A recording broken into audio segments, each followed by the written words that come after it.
Okay?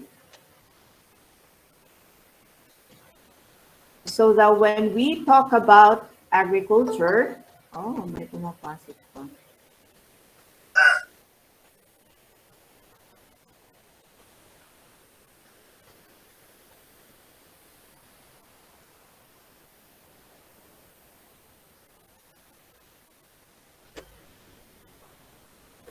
Itang mahirap pag nag-start tayo, may pumapasok pa. Sige.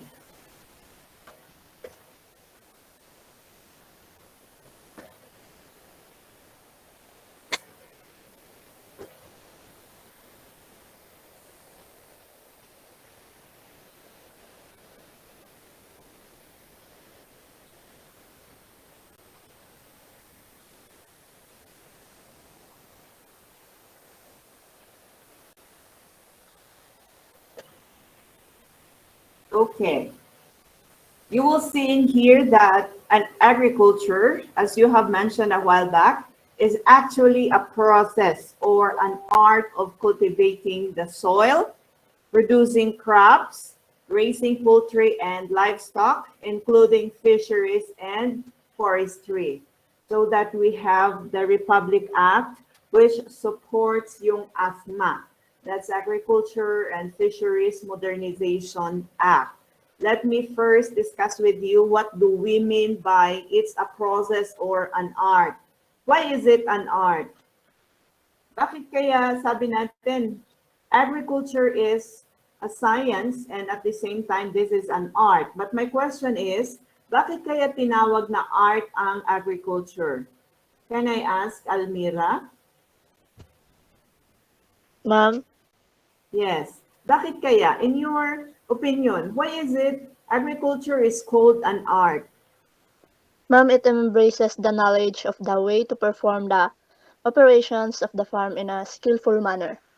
Okay, perfect. When we talk about your agriculture as an art, you have to have the skill, you have to have your method. When we do farming, I don't know if some of us whose parents are farmers, have Yes, you ma'am. seen that your parents cannot do shortcut, isn't it? What known? Anyone who cannot understand Ilocano here? Amin tayong makaawat? Yes, ma'am. Yes, ma'am. Are you sure? Sige. No kunata yung nga art, iti agriculture, it's because katulad sa imbaga ni Almira Tatay, you have to have the skill. Apart from the skill that you have to possess, you cannot do shortcut in agriculture. Kasi pangarigan no agmula ka kumati crop, iti agricultural commodity, han nga mabalin nga, imulam jay sinilya tata, and then nubigat agsarado ka, no? It's an art where you have to follow in a process, the steps or the method. We cannot do the shortcut way. At the same time, it's an art. No agabyon ka kuma, I hope some of you knows how to do plotting, ano, no agabyon kayo kuma, han kayo mat nga mabalin nga agrugi iti kinumkumpormihaan, masapol nga surutan di janay, ano nang ikabil ka iti tali, tapno straight day ka mga aramidam, or no adaan ti kama na, no i-cultivate mo lang di janay soil, you cannot do it on your own. Instead, you have to follow the same. No ay na di janay nagrugyan iti kama, masapol nga isusurot mo han nga kinumconformity pagrugrugian. In like manner, when you raise the poultry, han nga mabalin nga umununa nga ang itlog. No dikat, you have to have first the janay chicks and then eventually you grow them. You take care of them. Yung taking care, yung nurturing of all this poultry, dagiti livestock, dagiti plants, dagiti agricultural commodities, you have to do it in a manner na you will not hurt them. Kasi meron siyang process na sinusundan. So that when you grow something, you have to have the skill. You have to have an art in doing such. You cannot do shortcut in agriculture. In that the art in agriculture is that you have to have your skill of doing these things. Nuhan mo nga amo, the good thing is you have your agricultural subjects, that will teach you on how you would grow the crops, how you would grow itong mga livestock and poultry, including fisheries and the forestry. Second, agriculture is also a science of growing crops and raising animals. You have to follow yung process, you have to follow yung method. It is a science because it embodies knowledge. Okay? So that in school, karkaro kadagid ay other subjects yung agriculture related, dagid ay crop science, dagid sanay crop protection, dagid ay soil science. All of these are actually bodies of knowledge, and at the same time, you will do some experiments.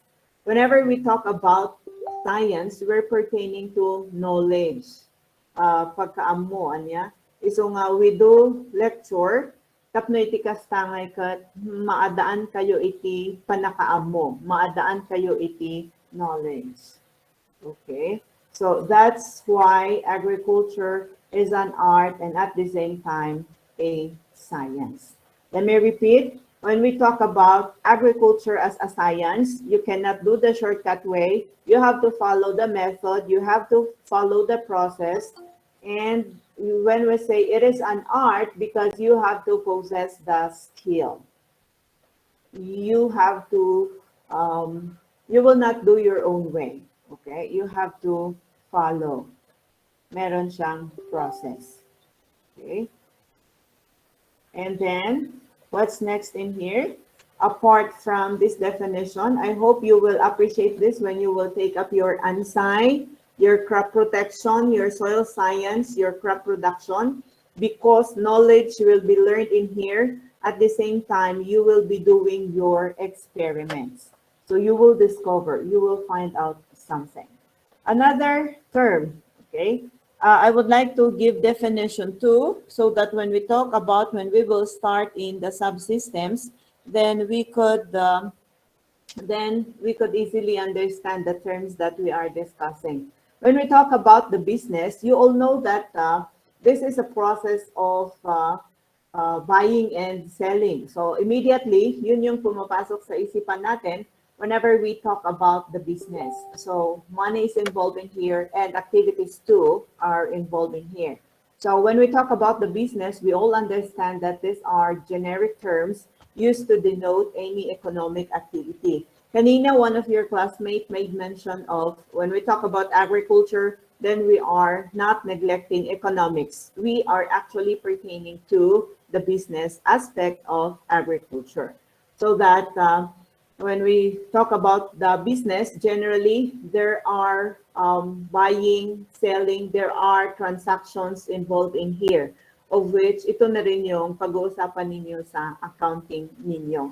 And then another term that we have to remember for this subject is the firm, which points to any organization that is engaged in the production of goods and services to generate revenue. Our bottom line when we talk about business, when we talk about the firm, is that we are actually generating a revenue. And that our very goal in here is to do profit maximization. Okay? And then we come now to the combination of agriculture and business. Ito na yung topic natin on agribusiness.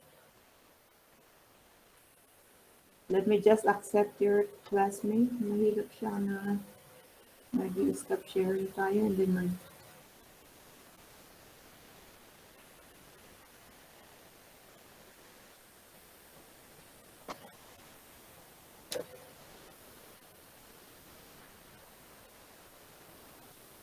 wala yung maglo-login.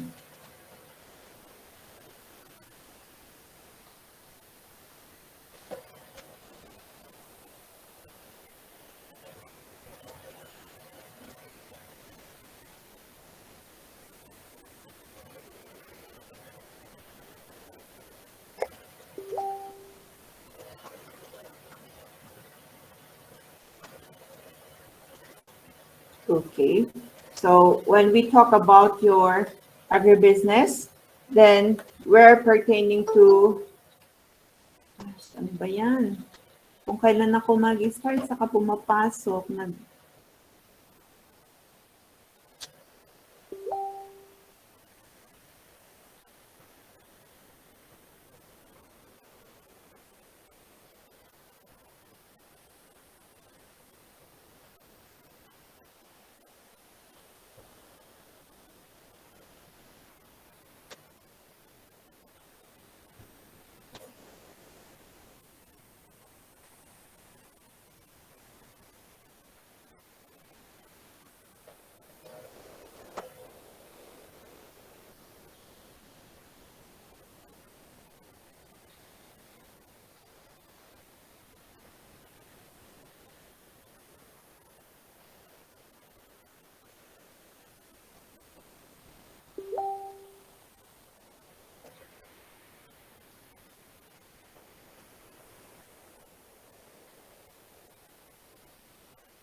Okay. When we talk about the agribusiness, we're pointing to any profit-motivated enterprises. Kaya tama yung definition and understanding ninyo sa agriculture because when we do agribusiness, we could do production, ano? Kaya ito yung napakaganda sa agribusiness because we are in touch with agriculture at the same time we do business. As pangaligan ko madun di dyan ay farmer, ti produce na akat commodity, agricultural commodity, then ilako na di dyan ijanay market. That's the art of doing business in agriculture. Tas pangaligan na dati poultry, di dyan ay poultry production, iso di dyan ay iti source iti pag-income. When you do fisheries, produce ka iti ikan, and then you will sell that. That's the agribusiness part of that agriculture activities that you are doing. Okay, so as long as you generate an income or you generate a profit, then we consider that to be agriculture. Even di dyan ay pinag-produce iti agricultural inputs, dagi dyan similya, dagi dyan ay abono, dagi dyan ay chemicals na usaran para iti production. Those are part of agribusiness. In the very onset of our discussion in the course syllabus, I have discussed with you that within agribusiness, adati subsystems na kunkuna tayo. Adati input subsystem, adati production subsystem, ada iti marketing subsystem, adati processing subsystem, adamot laang iti support subsystem. Dagitoy nga subsystems are actually involved in agribusiness. Iso nga ag-market ka, aglako ka, ag-transport ka, these are practically part of our agribusiness. And then we also have yung industry. This points to the group of productive enterprises which actually produce itong mga goods, mga services in a way that it would cater to the needs and wants of the market. And that there are three terms that we have to remember in here. One is the business term, the second one is firm, and the third one is the industry. More or less, they fall within an agribusiness activities. So when we talk about the agribusiness concept, ako na tayo nga agribusiness, dahito ikat nagrugi ijay Harvard in 1957, and that they were able to produce or publish the first book, A Conception of Agribusiness by John Davis and Ray Goldberg. Although tiusaran tayo ijanay agribusiness topics tayo, is agribusiness authored by Roland D., a Filipino author. Apay nga DJ tiusaran tayo nga libro because mas practical isuna kan mas applicable ijanay Philippine setting. So we continue to look at the history of agriculture in here. I mean the agribusiness. So kung na tayo tatay, nagrugi ijanay Harvard, jay agribusiness, they were able to publish the first book. And then it was introduced in 1966 through the UP school, amo yun dyan ay University of the Philippines. And isuda itin mo una nga nag-offer iti agribusiness program, dyan ay undergraduate. No, kung natin yung undergraduate, kasi na dyan alalaan nyo tata. Degree yo iti bachelors. And in 1969, there are 4 leading institutions in graduate education sponsored the first agribusiness management seminar in Manila. Iso nga di dyan ay spread iti agribusiness kat nagrugi from Harvard to UP and then eventually through the graduate education. Ano di komponata yung higher education. And then apart from Ijanay UP, you see, in my matanan Ijanay BSU, so that you are now pursuing your BS degree in agribusiness. So that the first seminar conducted through the graduate education was attended by government leaders and managers of firms operating in the business sector. And then eventually in 1971, it was offered as course at the Benguet State University. Iso nga jay course actually nga the Bachelor of Science in Agribusiness kat among the earlier course offered at the Benguet State University. Idi pa lang Mountain State Agriculture, iti BSU, Agriculture College. Dati tinaganti BSU kat IMSAC. Hanggang through a degree, the presidential decree, it became the Benguet State University. And in 1971, among the earlier courses na na-i-offer kat di dyanay, Bachelor of Science in Agribusiness. Iso nga, kaaanggadan na kurso, dahito'y BS Agribusiness. But you have to be thankful. Why?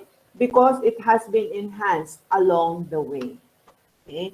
So that you have in here the definition of agribusiness, which says that this is the sum total of all operations involved in the manufacture and distribution of farm supplies. Again, I would like you to remember yung word na sum total. Dahito iti kabuklan, kabuuan, iti from manufacturing hanggang distribution iti farm supplies. Iso nga maibaga tayo nga agribusiness, dagidyanay ag generate iti farm inputs, dagidyanay ag manufacture iti chemicals, dagidyanay ag manufacture kadagitoy da similya nga usaran iti farmers, dagidyanay ag aramid iti feeds para kadagidyanay poultry kan livestock, kan dagidyanay amin nga inputs nga mausar para iti agricultural production. They are part of the agribusiness system. They belong to agribusiness. Why? Because they do business which is related to agriculture. Second, you have the production operations on the farm. Daytoy di dyanay may kadwa nga subsystem iti agribusiness. Daytoy jay pinagmula hanggang pinagproduce iti agricultural commodities, pinagproduce iti poultry kan livestock, pinagproduce iti ikan, dagidyanay fisheries, and dagidyanay logs, dagidyanay lumbers for forestry. Iso nga no kitaon naglawa iti scope iti agribusiness because it encompasses all the activities from the point of manufacturing, dagidyanay inputs, dagidyanay supplies nga masapol iti production hanggang iti pinaglako iti dagitoy da nga produkto. Hanggang nag-harvest ni farmer, ilako na kadagidyanay consumers. And that points to the complete definition of agribusiness.